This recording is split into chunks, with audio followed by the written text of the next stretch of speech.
All right, let's set the scene. Imagine a wealthy merchant, a man who has everything, suddenly finds himself completely alone in the middle of a vast desert. But he's not just lost. Oh no.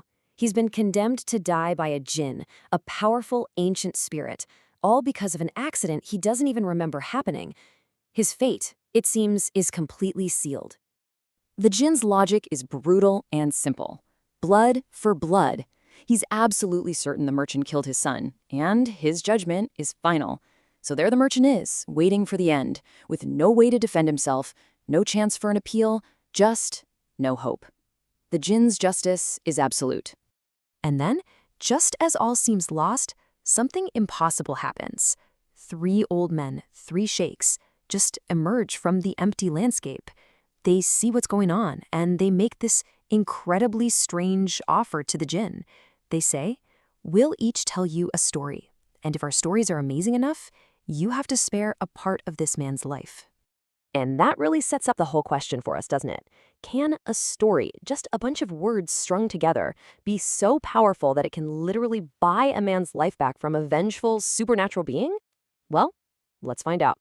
So the first sheik, who has this beautiful gazelle with him, he steps right up, he looks the jinn square in the eye, and makes his bet. His story in exchange for 1/3 of the merchant's blood. The jinn, intrigued, agrees. And so the first tale begins. Now, this sheikh's story is just dripping with cruelty. It's about his own cousin, who was also his wife. See, she was consumed with jealousy because she couldn't have children, so she used powerful magic to turn his son into a calf, and the boy's actual mother into a cow.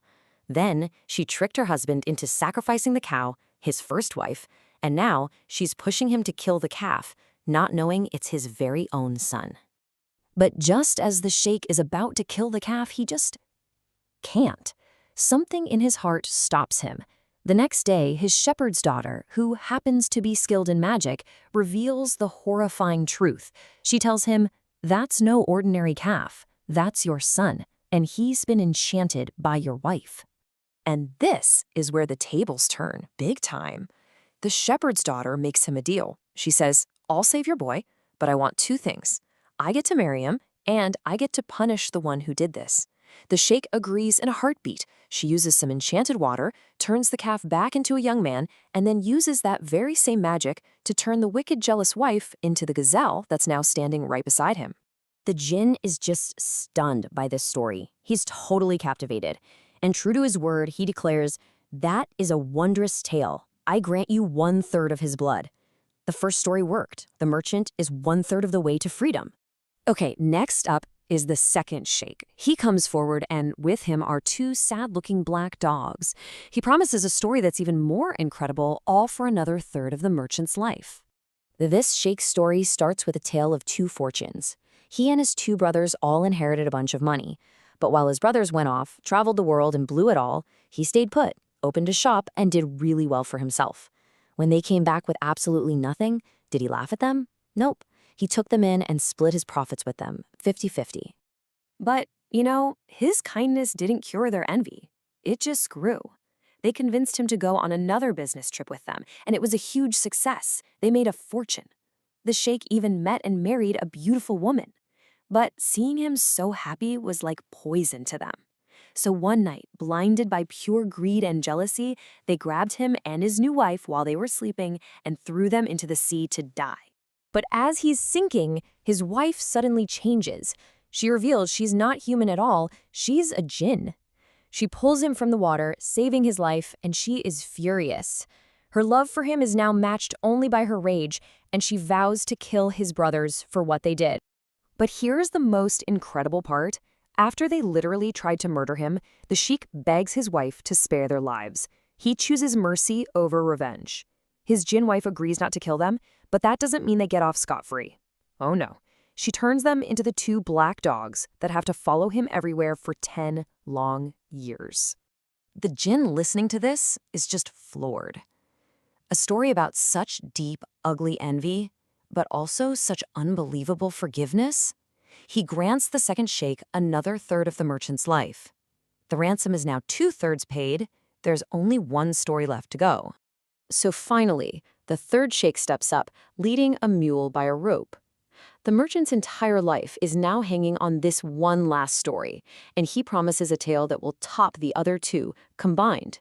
His story starts with a different kind of betrayal. After being away on a long trip for a whole year, he comes home early, unannounced, only to find his wife in bed with another man. But before the sheik can even react, before he can even shout at her, she makes the first move. Turns out, his wife is a powerful sorceress. She grabs a bowl of water, whispers a spell, and throws it on him. And just like that, he's no longer a man. He's a dog, and she chases him out of his own house. Now he's a dog, homeless, hopeless. He ends up at a butcher's shop. And just like in the first story, it's a wise young woman who sees what's really going on. The butcher's daughter, who is also a sorceress, recognizes that he's a man trapped in a dog's body. She breaks the spell, and then she gives him his chance for justice, a little bit of enchanted water to use on his wife. He goes home, finds her, and turns her into the very mule he's leading right now. And for the final proof, as the sheikh finishes his story, the jinn turns to the mule and asks, "Is this true?"